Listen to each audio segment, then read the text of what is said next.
Hi everyone, I'm Rachel Conley and it's my pleasure to welcome you all to today's event. I'm delighted to have the chance today to talk to Simeon Brown. Simeon is a reporter and journalist at Channel 4 and has written for a range of publications including Vice, Guardian, The Huffington Post and The New Statesman. His expertise in online culture and digital capitalism has influenced this excellent new book, which is called Get Rich or Lie Trying and Deceit in Ambition and Deceit in the New Influencer Economy. So it's a really exciting piece of work that explores the appeal and also the harsh realities of using social media to make money. Simeon's investigation exposes the fraud, exploitation, bribery, and deceit that's often lies behind this kind of mirage of opportunity in the online world. So Simeon, welcome and thank you for joining us today. I'm really looking forward to talking through some of the ideas in the book. And before we get started, I just wanted to encourage everyone to get involved and join the conversation on Twitter. So if you do, you can use the hashtag influencer economy. Just to get started, one of the things your book really hinges on is the idea that becoming an influencer is kind of like this new dream right now for a lot of young people and people in their early 20s. And for many people, so many young people aim to achieve success in this area. So I just want to kind of begin by exploring some of the factors that you go into in your book, which have kind of brought about this like new moment. So you highlight some causes like the financial crash in 2008 and the growing pressure on young people to succeed and be seen as like a winner, which you kind of go into a lot. And the disenchantment with the university degree as like a tool for social mobility, particularly for people who kind of face structural barriers like racism, which make them less likely to find high earning graduate jobs, no matter how good their academic profile is. So can you kind of talk about like how these different factors have coalesced to make the internet this very like attractive new place to find success? Yeah, I mean, I guess the archetypal idea of an influencer for most people is this kind of the person who you imagine has a lot of followers on Instagram, your Love Island celebrity, your blue chip YouTuber. But for me, the idea of an influencer was really about looking at what is digital work in this day and age, Mm, and why it is that, fundamental, not even that why it is, we know that fundamentally the internet and technology has been a huge, I guess, gold rush for investors in terms of investing into platforms, and obviously in terms of being the primary site of human culture where people meet their partners on mm, apps, or where they meet their friends. It's a huge part of society. But it was about what is the nature of the digital work, especially as the internet and social media especially is expressed as a place where anyone can make it. It's meritocratic. Grow your business, grow mm, your following, you become a brand, and the kind of hustle culture at the heart of it, but also the fundamental ideological foundations of this form of work, and how it is certainly the expression of the laissez-faire individualism, the atomization of work, and how actually, rather than being this new frontier of entrepreneurialism, is actually ripe with a lot of the kind of exploitation that has defined, you know, you know, 20th century work, and mm. we've seen the regalvanization of pyramid schemes and things of that nature because of Mm. how, I would say, the grammar of social media in many ways speaks to that logic as well. So the book was really trying to unpick this idea of, okay, can anyone make it? And the way that you can really learn around about this economy is by not focusing so much on the winners, your Molly Mays or whatever, but looking at Mm. the aspirants and the losers, and they make up the majority of people who are engaging in influencer type work. And so I'm interested in, so-called micro influencers, people who are engaging in content, whether that's gaming, whether that's so-called finance, whether obviously there's been a big focus on like OnlyFans and sex work and how that converges Mm. with influencer work. Totally. And so these are kind of things that I was primarily interested in, but also unpicking the actual values at the heart of this ecosystem and how it's Mm. manifested in, effectively this wild, wild west, which raises all kinds of uncomfortable questions. I think and that was a real strength of your book is that a lot of the case studies you'd spoken to had been sort of like really, really hopeful about the potential they had to kind of make it online when they had sort of seen themselves like shut out of other avenues. And I think that was a really sort of a real strength of your book is that you kind of showed that hope and then the fact that it very often just does not kind of pan out in the way that you would want it to or hope it would expect it to. Um, I think something else just to say at the start is that you explore a range of different ways of making money online, because it's not, I think sometimes the perception of an influencer can be that it's like, specifically young women and fast fashion influencers, but you kind of go into all of the different, well, a lot of the different avenues. Can you talk a little bit about that in terms of like different online communities and also the role played by different social media platforms, like how that comes into the different types of ways to be an influencer and make money? Yeah. I mean, the internet is so broad, Mm. and the different ways that effectively so many different industries and areas are pivoting to content and therefore pivoting towards influencer-rich behavior.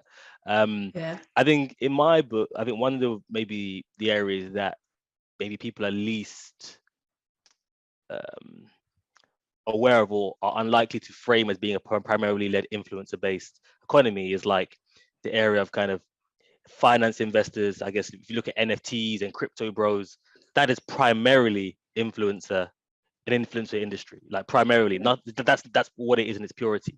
It's building hype around these kind of coins, pumping and dumping, creating stars at the heart of it, and that ultimately inflates the values of these things so that you see a transfer of wealth from late adopters to early adopters. And that's really how an influence economies work. And I was looking at some of the young men who were drawn into some of these pyramid schemes and Ponzi schemes, who were trying to make it as, I guess, crypto traders, or before that, forex traders, and how actually they were buying into products in which the FCA had warned there was an 80% risk of loss against the consumer, which they were unaware of. They lost thousands of pounds. And what it is that they were hoping to do, which is ultimately just participate in capitalism and be a winner, and the belief that they could be that, reproducing, I guess, the example of like Jordan Belfort, the Wolf of Wall Street, or even just your kind of your rapper, who's from the end or from the hood, who is so-called self-made, and people wanting to, obviously they've seen a lot of the imagery and the sense that you have to be a success, and if you're not a success in this day and age, then that is a moral failing and something that has been internalized by a lot of working class people. Obviously, class is far more fragmented now, and so those barriers are not as clear cut as they used to be. But fundamentally, the people in my book were people who, you would say would arguably fit in that in that grouping in terms of their tradition, in terms of their family background, in terms of what they need to do to survive. And so looking at the kind of working class and strata of digital work and where it is that they end up, because I try to draw a parallel between, I guess, some of the what is taking place in the world of venture capital, with this huge gold rush and risk to invest, and investors trying to back the next Facebook and create a new unicorn and really kind of benefit from this moment, which is the boom that we saw, I guess, post 2010. But fundamentally, you have a lot of other people from disenfranchised backgrounds who want to participate, and they want to be a player, and they want to be involved, and they see, well, and they're aware of the wealth.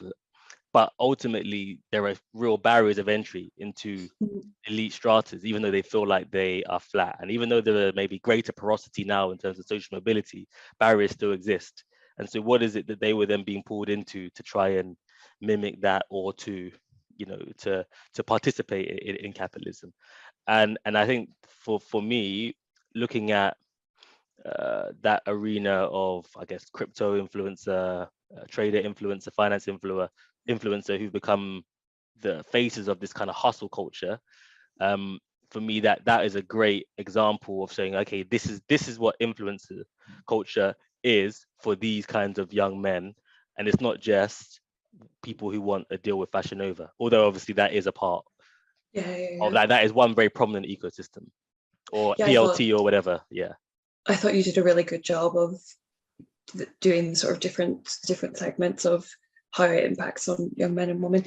And I thought you did a really good job of writing about young women in this context, because it can be a little bit hard to write about it sympathetically and show the subjects in like their whole complex reality.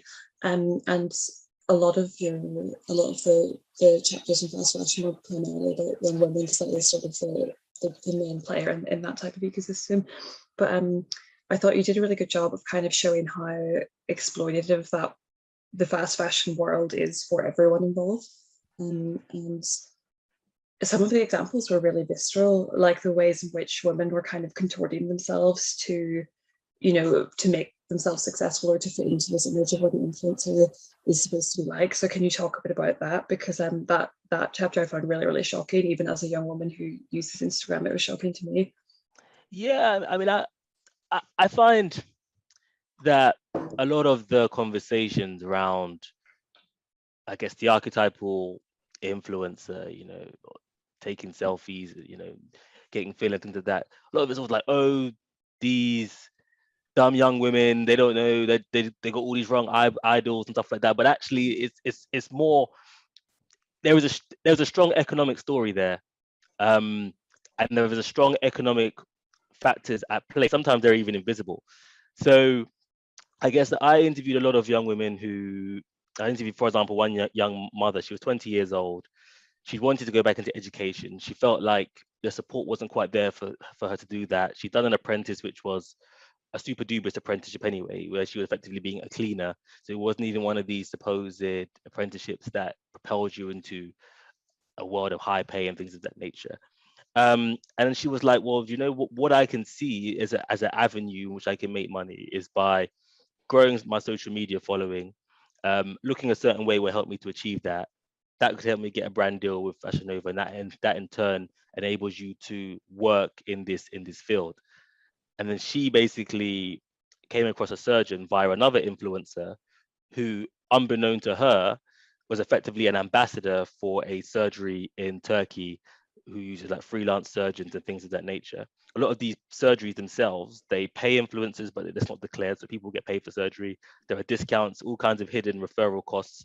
If you sign people up to have surgery, then you don't have to pay anything, or you get discounts. And there are all these kind of hidden motives why somebody promoting these companies to you that are completely unaware, let alone the added incentive of you believing that you will meet the aesthetic that will help you to grow via the algorithm. And so then the irony of that is that the company that the influencer she found online was promoting, they had been botching jobs a lot. And the nature of it is that it is a bit of a lottery because they're pop-up companies. And so what exists is an Instagram account and somebody effectively then sourcing hospitals and sourcing surgeons to come and do these different bits of jobs. So it's not like you're just going to, you're not going to find consistency. And so, there was a huge lottery. In the case of the mom that I was talking about, she was happy with her surgery and she's grown her social media exponentially. She's making money on OnlyFans and all kinds of things. But then there were other people that I spoke to who were completely, butchered and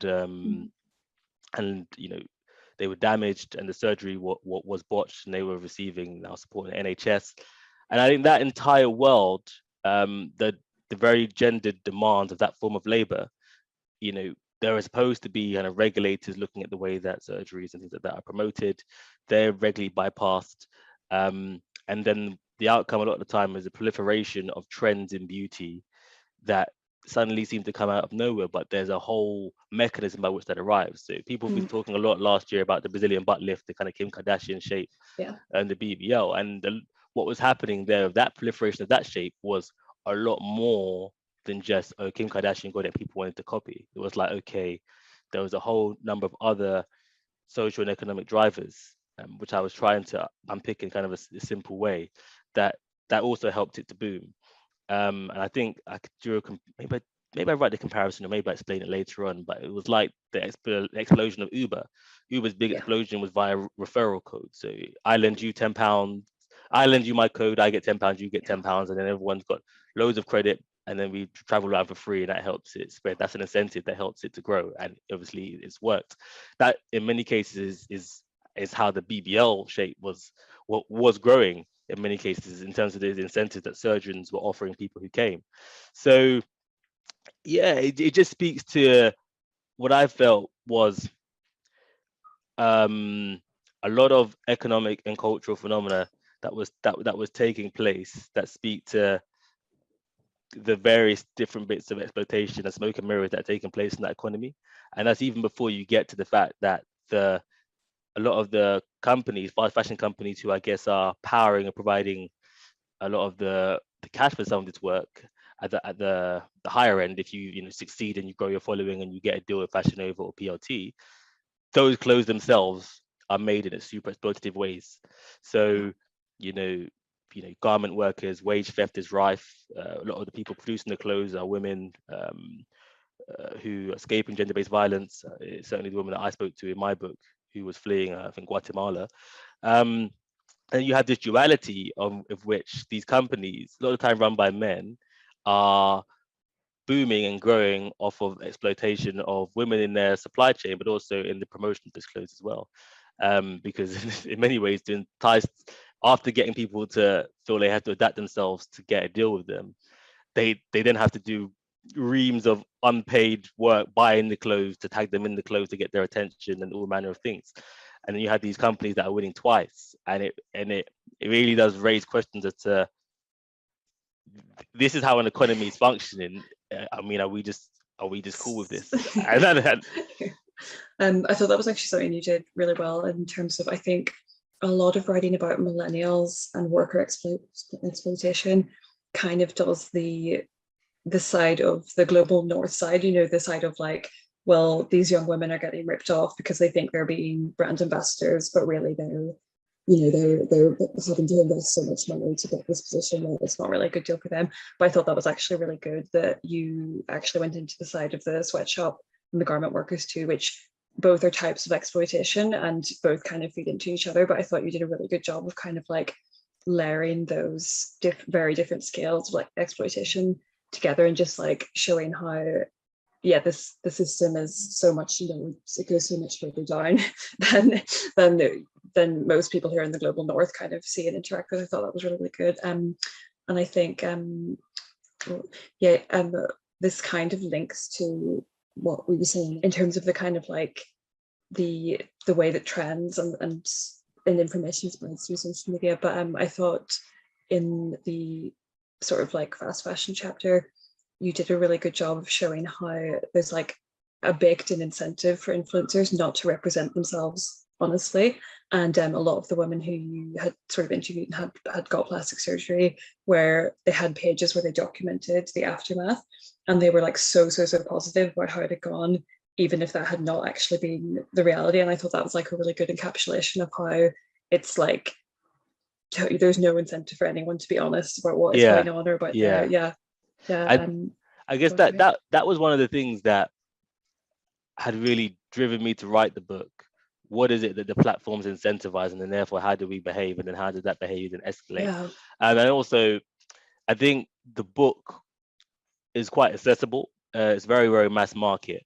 It's not academic in the slightest.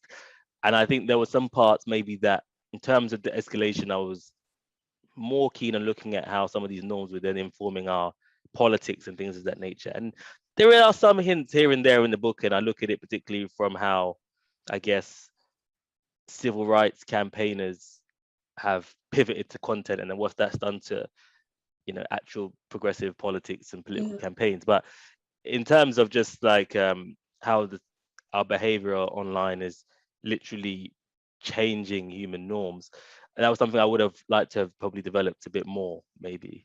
I thought you actually did, in terms of how that came across, though, just as a reader, it very much did come across. I think it was very much a case of like you showing and not telling, because you had all of these like parallel case studies where the face were quite different people doing different things, but it very much came through how like warped they had kind of become by orientating their lives around trying to like amass followers, trying to get attention in the hope that that leads to some financial reward. That came across so strongly because it was like exactly the same story across everyone. I think that was that kind of leads on to something I was going to talk about later, but we can talk about it now.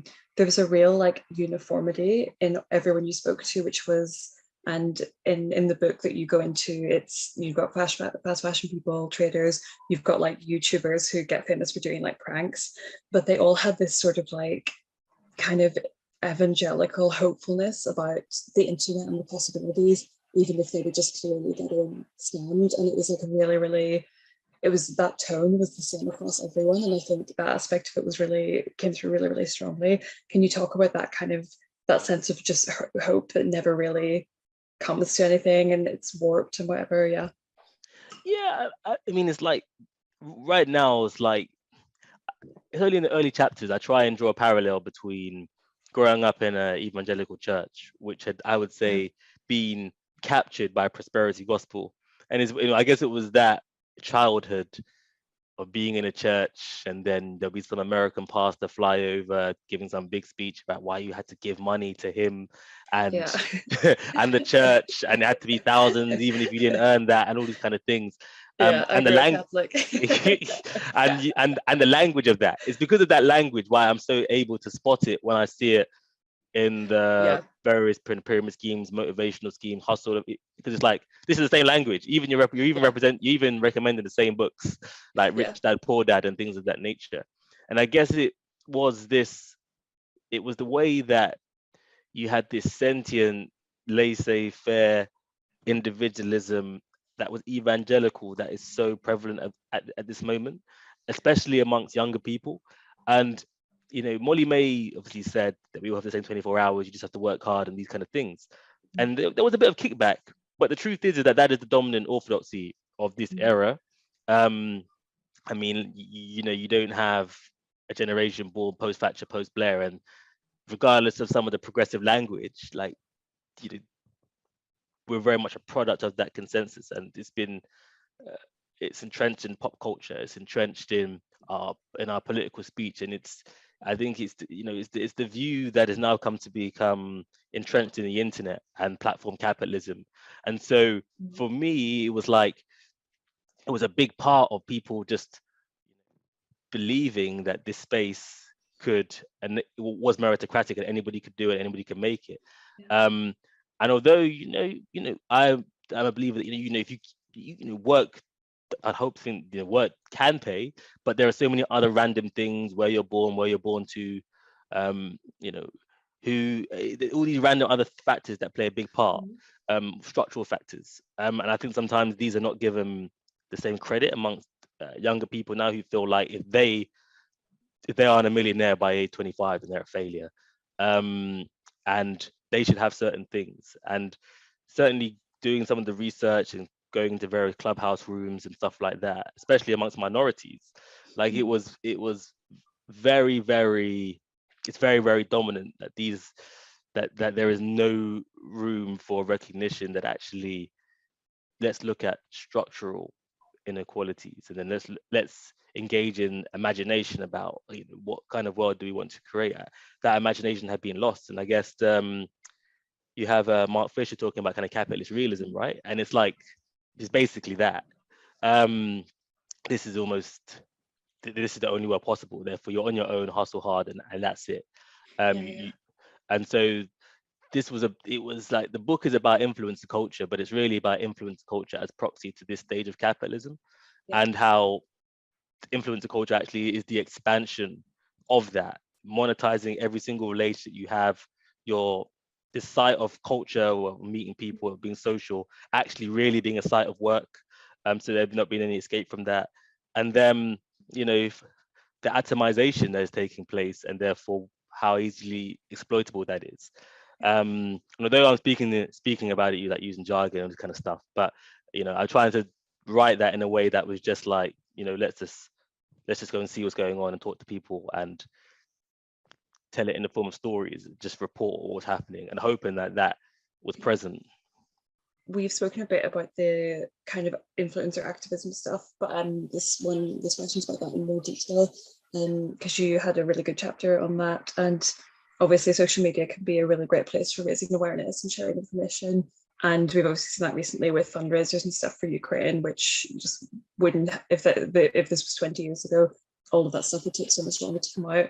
But then also you kind of did a really good explanation and demonstration of how a lot of this can be very cynical, people using the idea of themselves as an activist to kind of like brand build, and it does sort of corrupt what they're talking about, and it kind of misuses like the sort of political stuff. Do you think there's a way to kind of like ever separate those two things, or do you just think it's like totally baked into social media that it will always be manipulated like that? My my view is that, I guess, in the book in which I engaged with this argument, it was called Black Lives Matter. Here's my Cash App. I mean, you could have looked at so many different. I could have looked at so many different kind of political campaigns and types of political influences. I could have looked at Labour Party, all kind of things. But I was most interested in, I guess, Black Twitter and Black Lives Matter due to this kind of scale of its influence.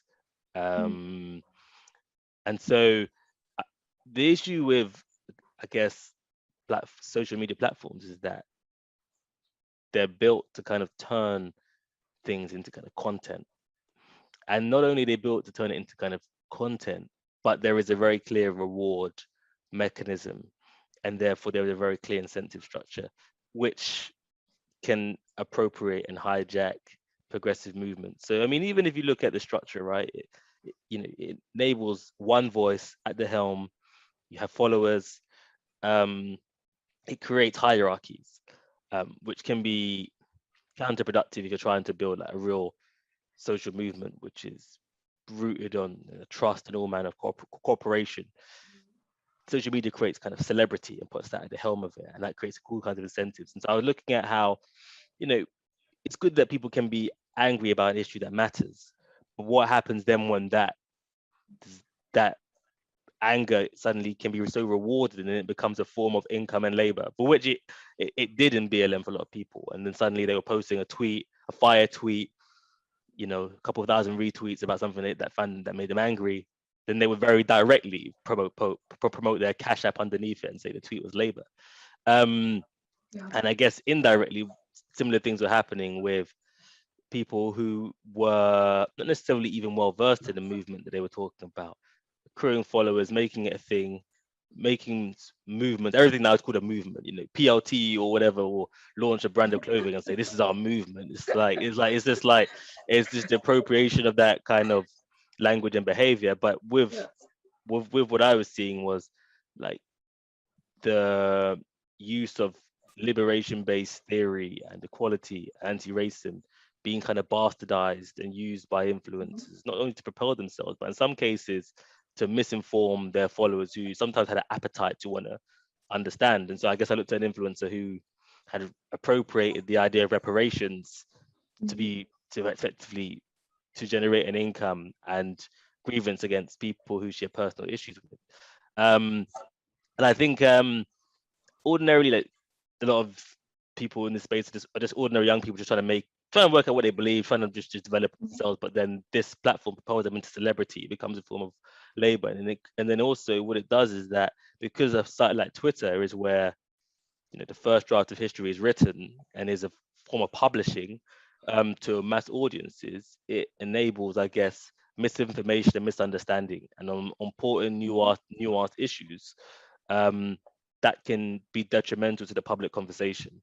And so I think that the platforms are very limited in what they afford. I mean, if you read Emma Dabiri's book about what it actually takes to do kind of, I guess, progressive-based politics, it involves kind of coalition building, it involves negotiation, it involves speaking beyond the base. It doesn't involve just speaking or trying to appeal to the biases of your audiences, because that's going to drive engagement.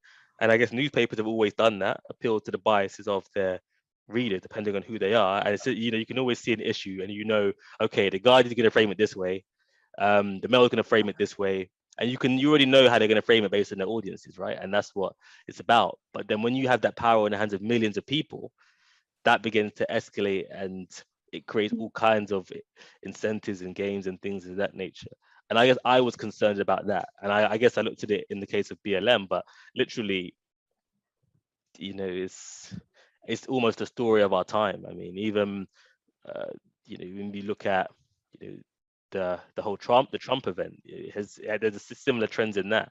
All the all right activists, they're just content makers. You know what I mean? And it's like I think it's just a story of our age. But I guess in my chapter, I was trying to critique an area that I think had kind of evaded some scrutiny, and I felt like, you know what, you could do with a little scrutiny. So I'm gonna put it. So yeah, that was I think that's something that we talk about, that we're becoming increasingly aware about. And I think as this Ukraine escalates, the role of influences and misinformation, and I think that as I say, it's very, very present.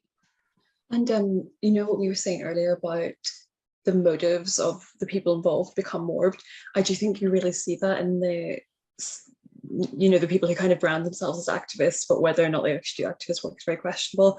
I feel like once you put yourself in that corner, you don't really have an option but to constantly be generating outrage, to constantly, and you're almost less in control of the situation than it seems, because once you're one of those voices that's just like constant beef and constant drama, that's what your whole persona depends on. And it's like you're almost at the whim of the drama Yeah, that almost like the wave carries you. yes, the thing is, some people have been very overt in saying that this is labor, and it's like it is when that becomes labor, it's problem. It creates problematic incentives. But then obviously the other flip side of it is that actually it is work of which shareholders of these companies benefit tremendously, Yeah. which is the other great inequality, I guess, in the book. The relationship between the so-called users slash influencers, all of us media workers or whatever, and the platforms themselves, and the power that they have and the money that they create. And so, yeah, I think it's I mean, we know who has the ultimate influence at the end of the day, but there are real questions over just like distribution of power, resources, let alone on just individual and community-based behavior. Yeah, you did that really well with the specifically about like YouTubers in particular. Like the algorithm changes in quite a random way, quite arbitrarily, and then their livelihood is like totally tanked, depending on whether or not they can adapt themselves.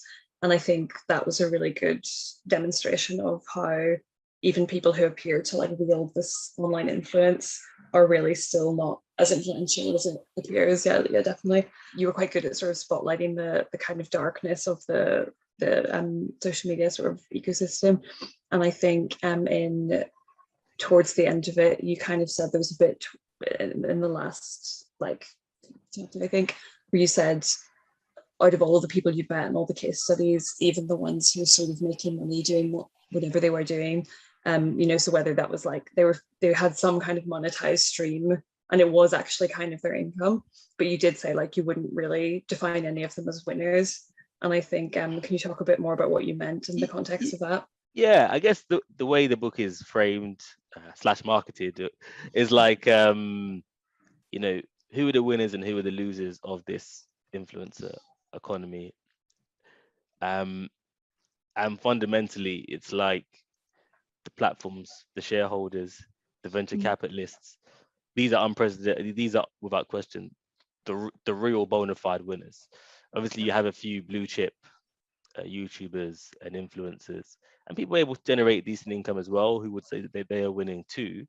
But if you've had to, compromise on integrity and values and truth and be exploited to get there, it's like, is is is this success? Is this winning? Is this a thriving economic life, right? Um, and so going back, and so for me, I wanted to close, I guess, the book one with a kind of nod to the fact that there were real winners here, and that this is a story of both labor and capital. Um, and so, you know, when you begin when you begin to frame it in that manner, it is very much clearly also a labor story. So um, going back to OnlyFans, it's like OnlyFans. There's also platforms that follow the OnlyFans trajectory, in Yeah. which they've grown primarily using kind of sex workers or erotic-based content. Tumblr is another example. Instagram to a lesser extent as well. And then when it comes to actually propel and grow, especially if they're trying to raise investment and be shown to be, I guess, more mainstream, the people that they used to grow, they will easily like basically cut them off. So Yeah. with Tumblr, a lot of people got kicked off the site. Yeah. OnlyFans, there was that shift, and they didn't quite have the heart to go through with it because they realized that it was kind of suicidal, so they kind of pulled back, but they flirted with it. Instagram has done similar based things as well. And so it was like a lot of the framing of people who are on OnlyFans is like, we are entrepreneurs, we are the new Elon Musk, and we're hustlers and we've got the power. But then it was like, actually, fundamentally, there is a powerlessness to this as well. And it speaks to the wider kind of precarity and economic uncertainty that is facing, I guess, a post-financial middle class. And I say I use the middle class more so because I just think that real working class people have always faced a lot of kind of precarity. I think there's been an expansion of that for a kind of graduate class and grouping. Yeah, totally. And let alone people who actually are working class and competing in digital work too. So I think it's that then that raises a lot of questions around, okay, do we need more imagination than in terms of power? I mean, I remember covering, Facebook's obviously huge. If it has less kind of je ne sais quoi today because younger people don't really use it like that, so we don't really check in for Facebook. But it has still a huge amount of pull, especially for like slightly older people. It's a massive platform, let alone the fact they own nearly everything else, Meta. But it was like I think there's like 8 million businesses that are reliant on Facebook in terms of to sell and to buy, and these are like ordinary entrepreneurs.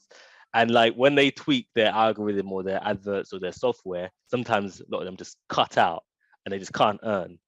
And so you look at the amount of power that they have, and you look at the power that they have in the ecosystem, you're just like, as Kanye said, consider one man could all that man, one man have all that power. It's like it begins to reframe the conversation, like, okay, like this is a lot of power that they have. And there's a significance to that. And you don't necessarily notice it when things appear to be going well, but you kind of need to address it before there's like a real kind of crisis. And so that I think is why I'm trying to close the book, looking at how we've all become entwined in this kind of digital labor in some capacity, especially if you're involved in media work, because that's what it's about. And then, okay, what does this mean? What next? Who has power, and what do we do with all this surplus? Yeah, I think that just to come to the end of your book, and you kind of finished on we're all influencers now, and the amount that everyone has to sort of like sell and brand themselves in that way. I think that was like I think that was a really good sort of point to end on, because it puts it back onto the reader, even if your interaction with the influencer world is minimal. I think the book is very, very interesting in that perspective in terms of how it's changed everyone's life. But yeah, this has been so great to talk, and it's been really, really interesting. I think that's all we've got time for today, but it's been such a pleasure to speak to you, and congratulations again on your book. Thanks a lot. Thanks a lot for the question, and thanks for inviting me. No, brilliant to speak. So to those of you watching, I hope you've enjoyed our conversation. I really, really recommend Simeon's book. It's so great. But Get Rich or Die Trying, it's called. And if you'd like to dig deeper into the case studies and the issues and stuff that we've discussed today, it's obviously all in there. Viewers of RSA events can get 20% off the book when you shop at Foyles using the code Foyles RSA20. But this will be posted in the YouTube live chat, that code will. And thanks for joining today, and hope to see you next time.